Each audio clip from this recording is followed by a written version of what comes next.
Today we're going over the most catastrophic family feuds in history, the ones that didn't just ruin a Thanksgiving dinner, they collapsed entire empires. We're talking 5 dynasties that controlled millions of people, commanded the greatest armies the ancient and medieval world had ever seen, and then imploded because of what was happening at the dinner table. Most people know these dynasties from the outside. The conquests, the monuments, the coins. Almost nobody talks about how they destroyed themselves from the inside. 5 dynasties. 5 meltdowns. Each one more spectacular than the last. And look, I'm going to try to pronounce some of these names correctly. I'm going to fail at least twice. We move on. Number 1, the Ptolemies. Let's start with the Ptolemies, which is either the most dramatic royal family in history or the most dysfunctional, and those 2 things are not mutually exclusive. The Ptolemies ruled Egypt for roughly 300 years, from 305 BC to 30 BC. Founded by one of Alexander the Great's generals, the dynasty started as an absolute powerhouse. They built the Library of Alexandria.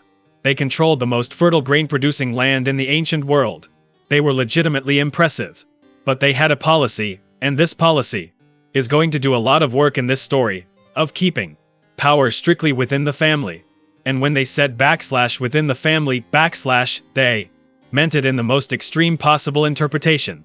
Siblings married each other, literally. As state policy, brothers married sisters. This was normal to them.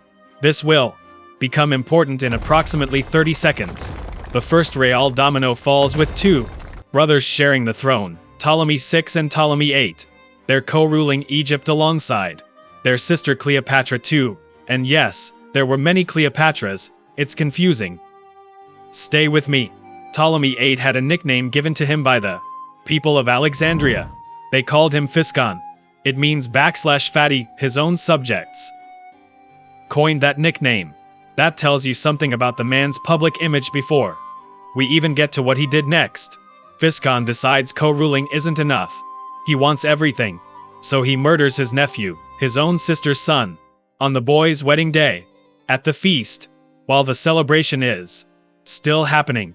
Then, and this is the part where I had to put the book down for a second, he dismembers the body and sends the pieces to Cleopatra II as a birthday present.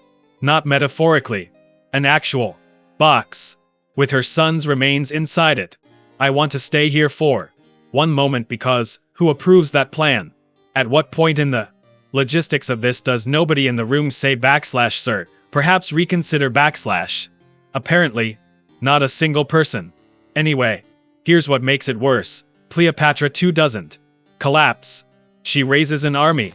Egypt literally splits in 2, simultaneously ruled by a brother and the sister he just traumatized beyond any reasonable description. This civil war drags on for years. Famine spreads. The population of Alexandria starts fleeing the city. And then, they reconcile. Sign a formal amnesty. Rule together again, as though nothing happened. Physcon dies of natural causes in his bed. The dynasty staggers forward for another century, each generation slightly more unstable. Until the final Cleopatra runs out of powerful allies and Rome arrives to collect. The Ptolemies were brutal and their empire survived their worst moments. What the Carolingians couldn't survive was something almost more mundane, a father who had a second family and wanted to be fair about it. Number 2. The Carolingians.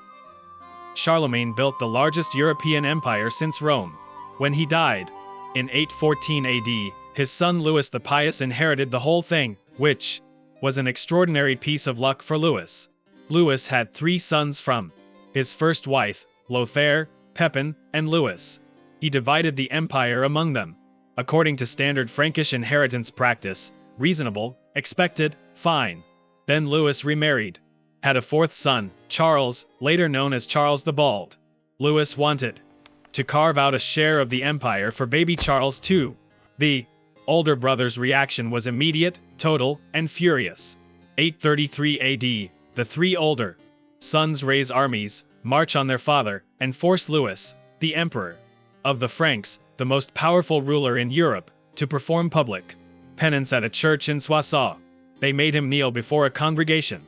and confess his sins as a political act of humiliation. He lost his crown. Then they gave it back because they couldn't agree on how to divide the spoils. Then there was another coup attempt. Louis escaped, reconsolidated his position, and died in 840, still technically emperor but completely broken by his own children. Louis dies, and the war starts immediately. The three surviving brothers, Lothair, Louis, and Charles the Bald, tear into each other over the inheritance. The Battle of Fontenoy in 841 AD, Frankish armies slaughtering each other in a field in Burgundy. Contemporary chroniclers described it as the bloodiest battle anyone alive had ever witnessed. Franks killing Franks by the tens of thousands. 2 years later, the Treaty of Verdun, 843 AD, formally divided the empire into 3 kingdoms: West Francia, Middle Francia, East Francia. West Francia becomes France. East Francia becomes the foundational territory of Germany. I genuinely had to sit with this for a moment when I first read it. The borders drawn by 3 brothers who couldn't share their father's estate in the 800s roughly correspond to the France-Germany border that 2 world wars were fought over. 1,000 years later, 3 guys arguing about an inheritance, and you can draw a line from that argument to 1914. History has a long memory even when the people making it don't.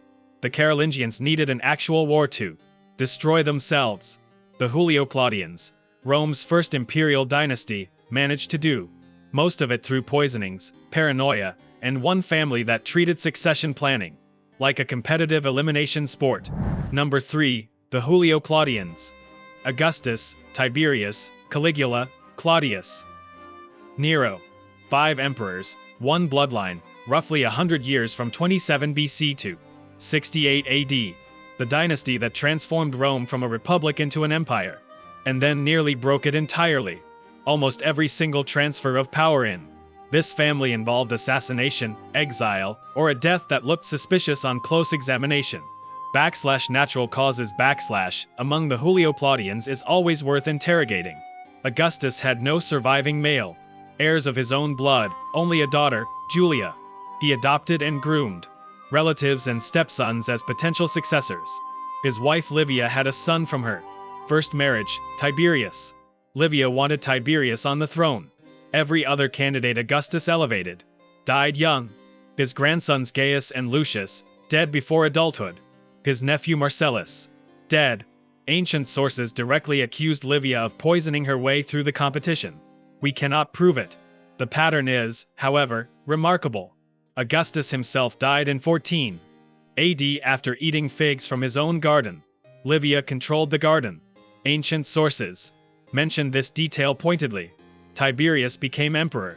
Tiberius was deeply paranoid from the start, and the paranoia only intensified.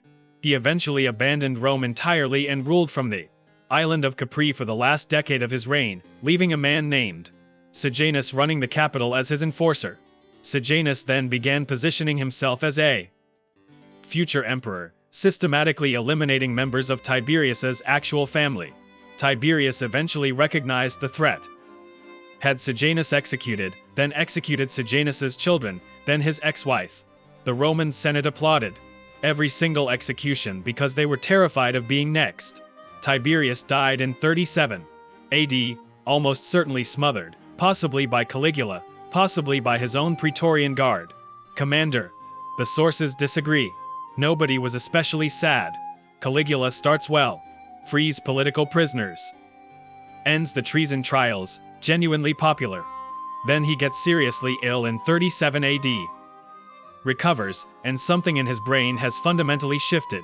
He starts declaring himself a living god. He demands that the heads of statues of Jupiter be replaced with his own likeness. He reportedly planned to make his favorite horse Incitatus, a consul, the highest political office in Rome. The Praetorian Guard, the very men supposed to protect him, stabbed him to death in a palace corridor in 41 AD. They then found his uncle, Claudius, hiding behind a curtain in the palace. They made him emperor on the spot. Claudius was a capable administrator, but he was disastrous at picking wives. His final wife, Agrippina, already had a son from a previous marriage, Nero. Agrippina wanted Nero on the throne. Claudius died in 54 AD after eating a bowl of mushrooms. Agrippina, once again, was the primary suspect. Nero became emperor at 17. He eventually had his own mother executed. He also executed his first wife and his second wife. He was the end of the line. When the legions finally rebelled and Nero committed suicide in 68 AD, the Julio-Claudian dynasty died with him. 100 years of concentrated power, dissolved by concentrated insanity. If the Romans were destroyed by their own kitchens, the Mongols were destroyed by the sheer scale of their own success. Number 4. The Mongols. Genghis Khan founded the largest contiguous land empire in human history. He was a military genius who understood that his power rested on two things: absolute loyalty and a clear line of succession. He tried to build a system where his sons and grandsons would rule together under a great Khan. It worked for exactly 2 generations. By the time his grandsons took over, the empire was so large that it was physically impossible for one person to manage. The family didn't just disagree on policy, they disagreed on their very identity. Some wanted to stay nomadic. Others, like Kublai Khan, wanted to settle down and rule as Chinese emperors. In 1260, a civil war broke out between brothers. It never truly ended. The empire fractured into 4 separate khanates. They were still powerful, but the dream of a single Mongol world was dead. They spent more time fighting their cousins than conquering new lands. Finally, we reached the end of the road. The final meltdown. Number 5. Spanish Habsburgs. If the Ptolemies started the trend of keeping it in the family, the Habsburgs perfected it to the point of biological impossibility. They ruled Spain, the Netherlands, and massive parts of the Americas. They were the wealthiest dynasty on earth.